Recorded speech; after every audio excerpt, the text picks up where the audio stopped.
Hello. Not sure what numbered video this is, but it'll be on the title page.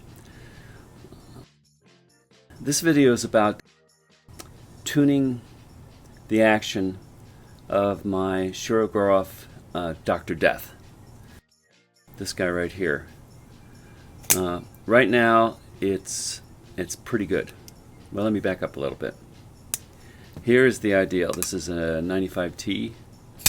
It fires out there every time, no problem. And that really nice, smooth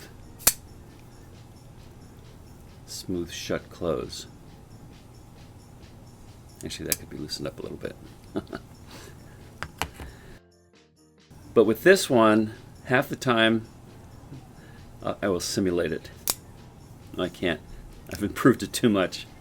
But half the time, I would flick this, and it would only come out that much. And there was no drop close at all.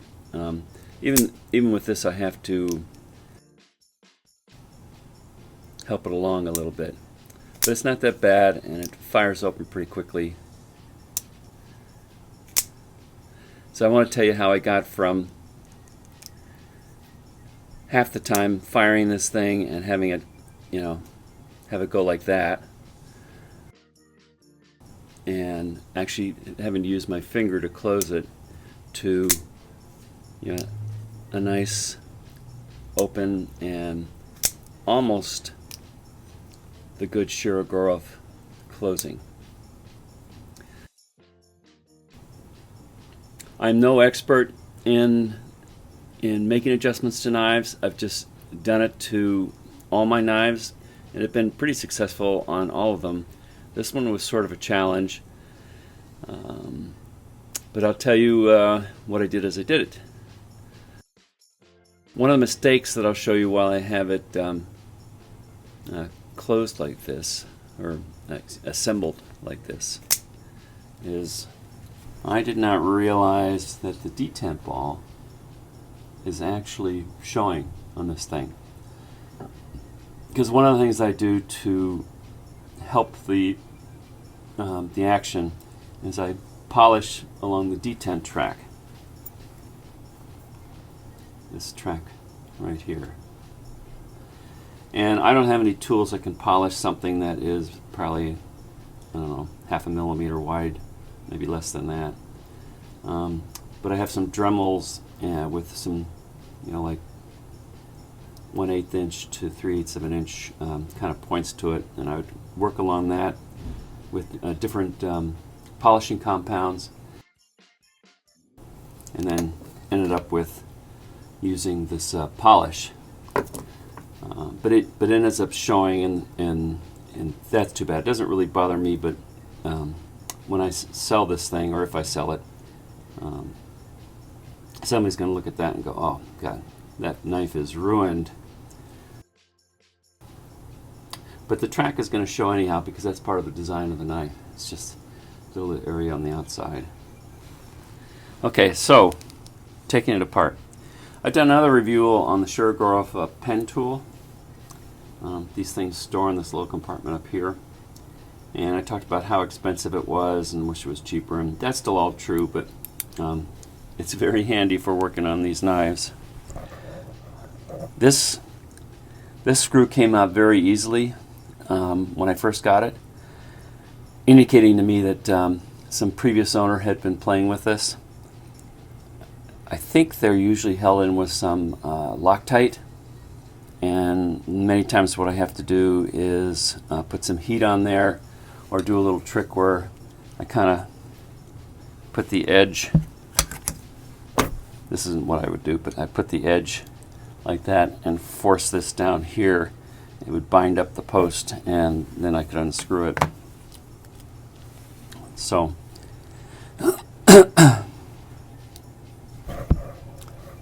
I did not put in any Loctite, but I will once I'm perfectly happy with the action. Another advantage of these things is that they fit right in here, and it makes it a lot easier not to mar up the screw, which I've done it a little bit on one of my other Shirogorovs. This thing is in here pretty tight. By the way, one of the things that I found is I had used in an earlier iteration on this knife some Loctite on here. You still actually see a little bit of some particles or something in there. But that got around and on the top of this thing and on the edge of the hole here, and I cleaned all that up, and then things got dramatically better in addition to some of the other things I did. But I wondered a little bit if that was somehow skewing the forces on this pivot. Probably not, though.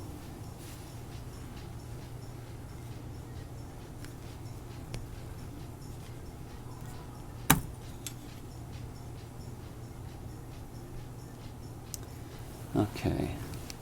And so what I did before is there's a washer on here, and I'm going to clean it. I'm using this 99% alcohol. It dries pretty quickly, cleans really well.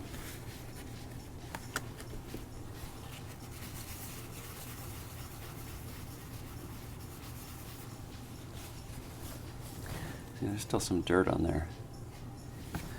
The other thing I do, pour a little cap full of this.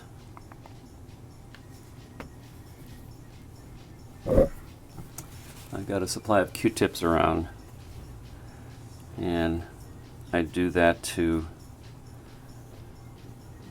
clean the holes. And I dry it off. By the way, the other thing I did in this one, because I had so much Loctite built up in here, it must have oozed out of the hole after I had screwed in the thing, is I have this reaming tool. Now, before I can hear the shouts and screams, oh no, you're not going to do that. You can put this in here and do it very lightly. You can pay attention. I'm not removing any of the carbon. I'm just getting whatever might be loose in there. And that ended up cleaning it up really well. Okay, next is we're going to pull these out. Now this, I think this is called the multi-roller bearing system, something like that. You have to be really careful with these things because they are really tiny, and I've not found any supplier you can buy these. Where on my other knives with the bearings, I have both stainless steel and ceramic versions of the bearings that I have replaced successfully in some of the knives, switching from stainless to ceramic, etc. So anyhow, the other thing that I learned in this trick is when I first started doing this, I had a cheap set of tweezers. These are steel, and they must have been touching some magnet somewhere, and they became magnetized. And when you do the little bearings, I would pick it up and I'd never be able to release it, which made it really hard to put stuff back in here.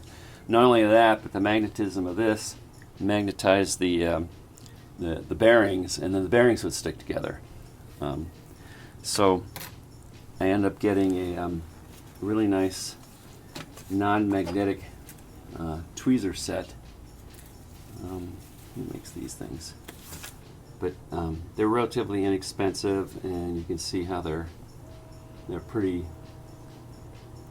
precise, and there's all different shapes and sizes that come in the kit. So I'm going to be speeding up through parts of this. Basically, I'm going to pull the thing apart.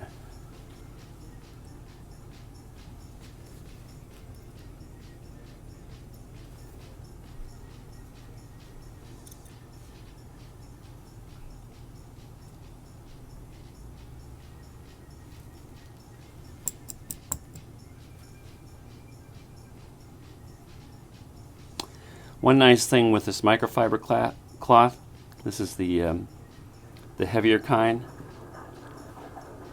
or the rougher kind, is that stuff doesn't go flying away. It hits the pad and just stays there.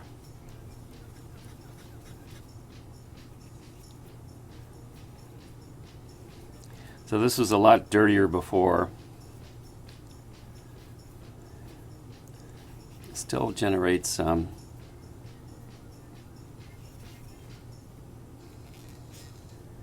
Dirt. Before I ever go further on this, well, no, I'll come back to this.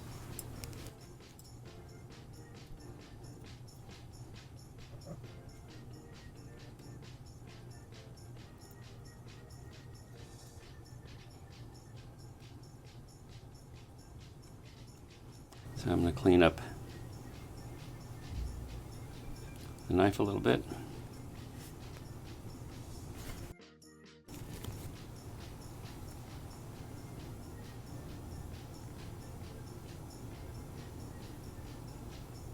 You can kind of see here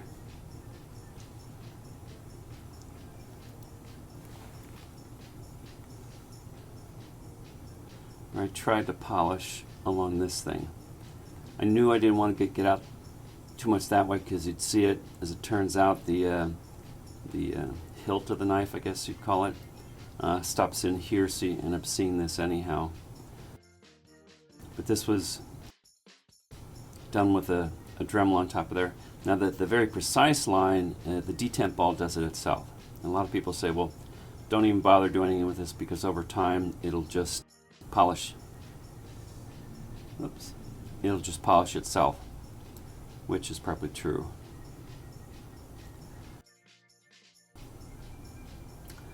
Some people suggest getting in here and polishing this surface is where the bearings hit, and in here. And what I've found is that the pivot bearings have very little to do with the action of the knife. These in particular, these roller style bearings, are set up so they give you a little bit more stability in the knife, which is nice. But I'll show you later when I put it back together again. If you take all the pressure off the detent ball, whether you have a roller bearing, multiple roller bearing, or a single row of steel or ceramic bearings, or 2 rows or 3 rows, they all fall really easily if you take the detent pressure off. So the key to getting nice flipping action is all right here. You know, having the proper hole size, the proper insertion depth on this detent ball, the right shape on the detent ball, so that you can build up a preload when you're flipping it out. And that tension is kind of a factor of the size of this and how deep it sits in the hole, and the pressure that's being put on it that is controlled by where this lock bar sits. And that's one of the things that I played around with. I'm not going to make an adjustment here because I like where it's at, but I would look, I guess you could measure this as well, but I basically look in here to see where, you know, something on here and where it sits in relationship to this surface right here. And then what I do is I make an adjustment where I push this in until when it comes back it's some fraction of a millimeter different. And if you push it in this way, there's nothing to stop you from really bending over. Don't do that. But what that does is it puts additional pressure on that ball to stay in the detent and allows you to build up greater preload when you're trying to flip it, and it'll come out real smartly. But it's a trade-off, because then this ball, once the blade has been released from the detent, this ball will be dragging on the tang of the knife, and it'll slow down everything. It'll slow down the flip open, and it'll also greatly slow down the drop close. So you can push this way. Now on this knife, it has a, I think that's called a lock bar stop. And you just unscrew this, and then this plate right here comes out, and then you can bend it quite a bit further this way. Now when you do that, as you move it this way, you get a really nice drop close, you know, just like the F95, T95. But it means less pressure for this ball to stay in the detent, and then your flip becomes almost non-existent, the preload. And so then it's very difficult to get a smart opening. So when you're playing around with the action, one of the big dials you have is moving this way or this way. The kind of lubrication that you can use, or no lubrication, on your detent ball and track. And then if you've got the guts, and I did it on a couple of my knives successfully, but I'm not going to do it with this one, is you can play around with the detent ball. Some people will sand the top off and create a flat. I'm still not convinced exactly what that does. I might do that if I could pop the thing out, but I don't know if you can see this here, but I don't know what this is, but it looks like it's just a milled hole. There's not a drilled through hole there. It's kind of strange. Now maybe there's some sort of some sort of potted solder or something in there. But normally what you can do in knives is you can put a center punch or something through this side, pop this out, and put a different ball in, or change the depth that this thing is inserted into the way. But I don't have the ability of doing that, and I think that's going a step too far on a close to $2,000 knife. Most people here have probably turned off the video already, saying they would never ever pull their knife apart. Why do that? Why not send it back to Shirogorov? Well, because Shirogorov is on the other side of the world, and it would just be a very long time in other people's hands before you'd see it again. So anyhow, what I did is, on this last iteration, is I moved this way just a hair. It was less than half a millimeter. I cleaned everything up, and part of that cleanup, I would soak this in the alcohol.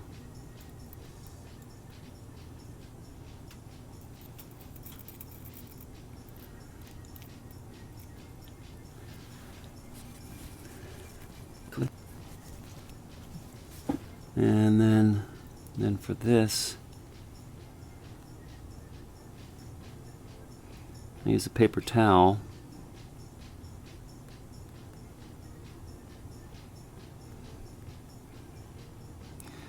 By the way, I found that my fingers are much better for pulling these up.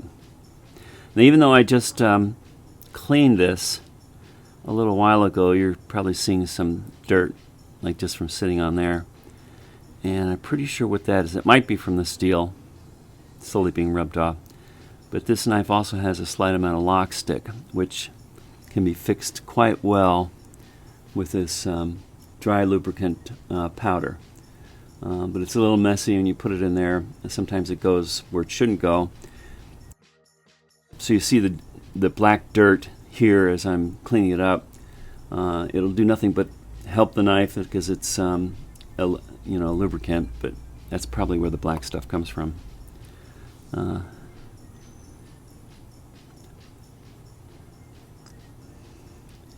This is how I clean these, and then I just kind of rub them around.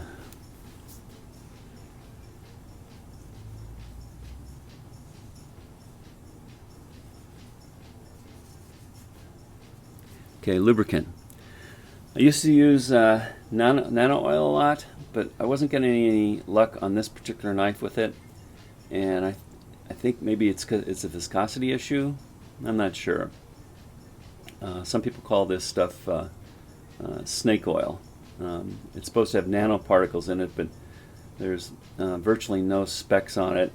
But some reputable people like Grismo Knives, they actually put a little bottle of this in every knife that they sell. So it must be good stuff. And I use this on a lot of my knives. But here, what I seem to have good luck with is this Century Tough Glide dry lubricant. So what I do, oops, should also clean this pivot.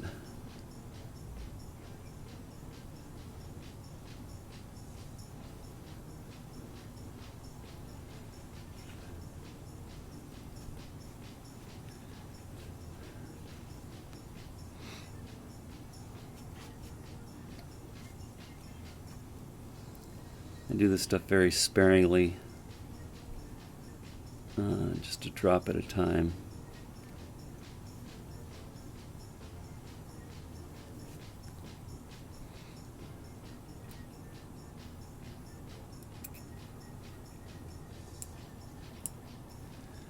And then a drop on here,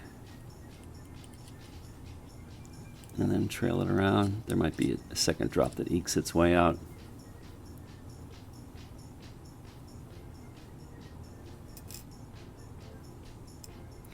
But as I said before, I really don't think these do that much for you in terms of action.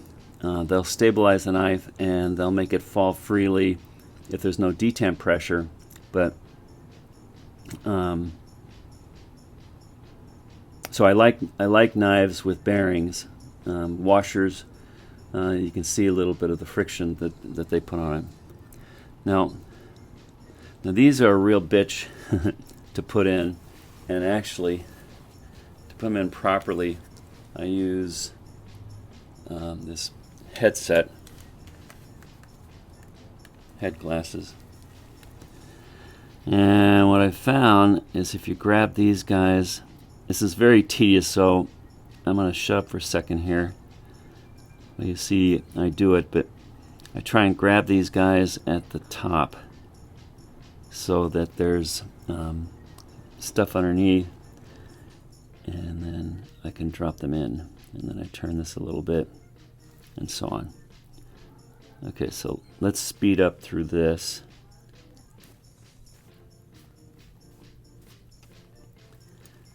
You have to be very careful with this, because if you see, that one didn't go in.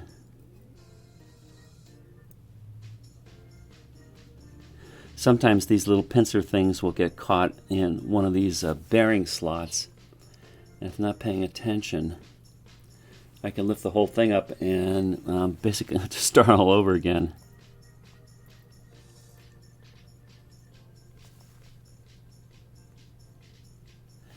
But if any of you out there have a easier, better way of doing something like this,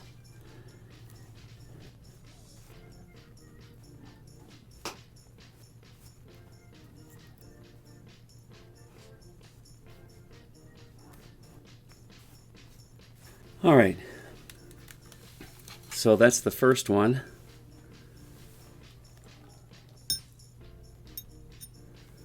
So this side will be going on here. So I want to put a little bit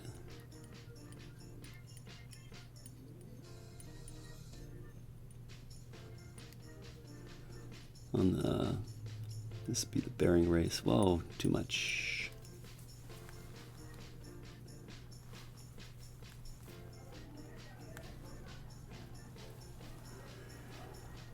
And then, and that's too much as well. I put some on the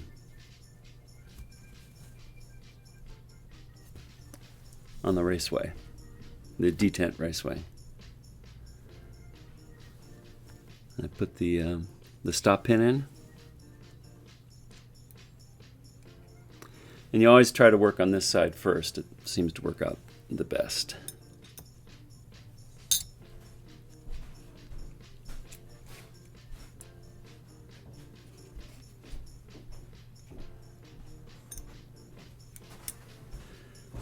Okay, so now this is locked in there by the lock bar.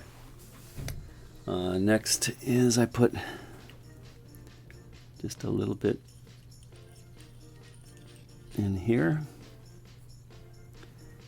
and the next bearing holders.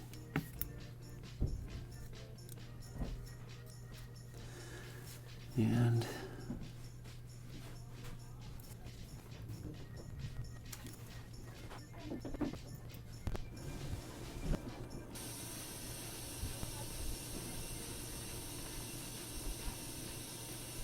this one is being a bugger.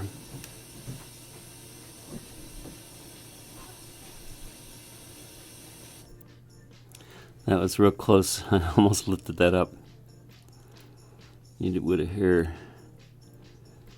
a collection of swear words that I've learned over the years.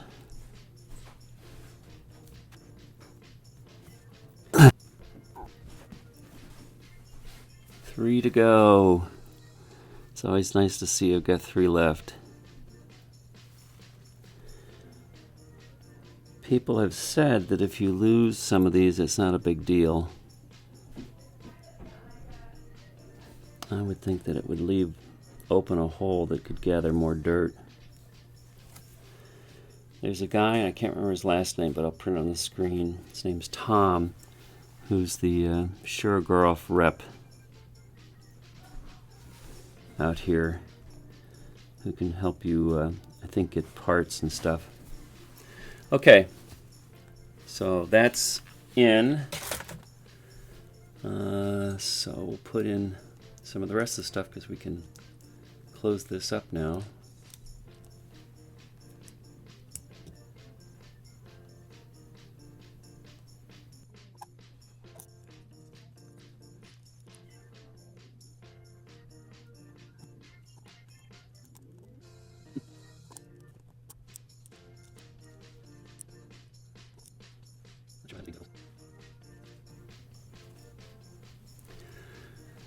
All right, put a smidge of oil on this.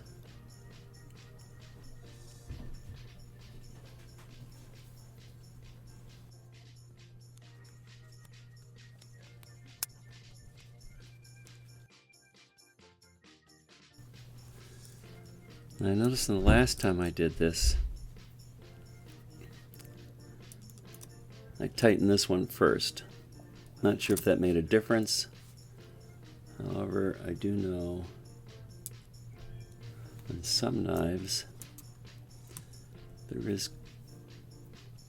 an order to putting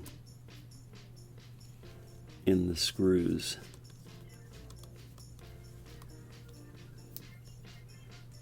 But since this worked last time,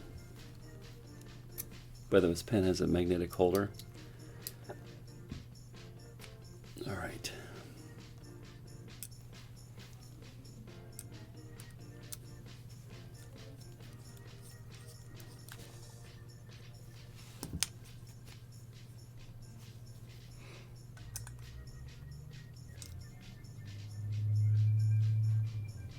So I usually tighten it up until it's sort of tight, and then I back up a little bit.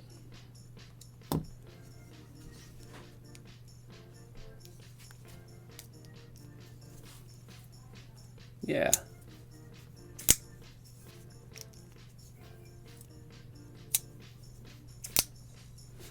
Okay, I could probably tighten that up a little bit more.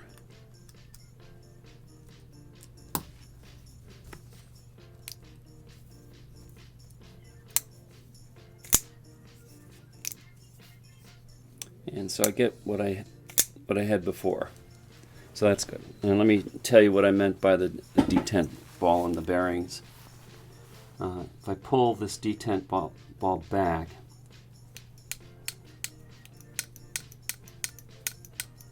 it's free moving. So it really is the detent ball dragging on the knife.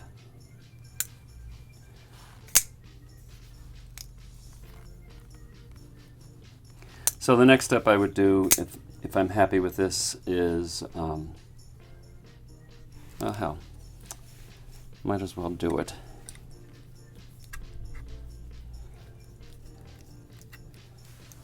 don't think. By the way, the other reason for pulling these knives apart if you're going to sharpen them is I use a wicked edge system, and parts of the knife get in the way. But if I take the knife blade out of here, it frees up the area more, and I'm less likely to harm anything here. I used to just tape the hell out of everything, and that works as well. Okay, so I use this low strength thread locker.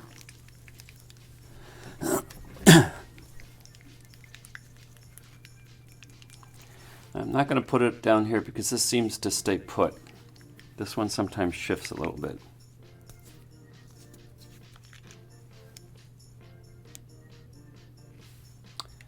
I put that there. And I have this torque set that I use.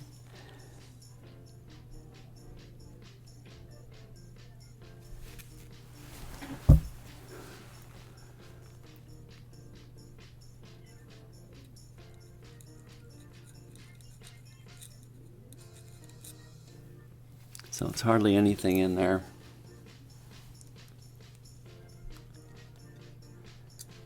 I think the problem before is that I put too much in towards the top.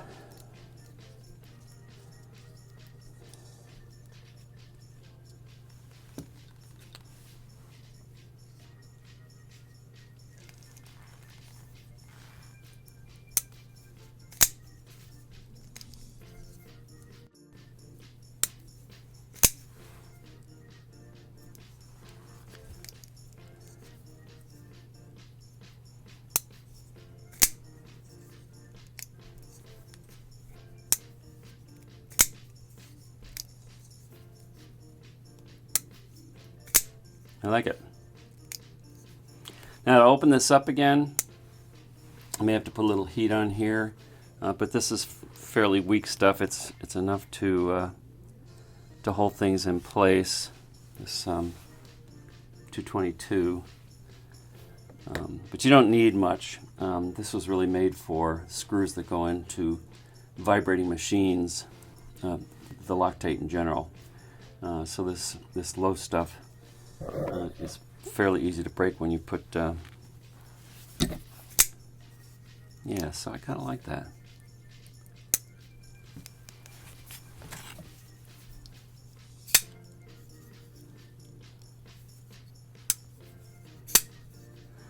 And I'm thinking that over time,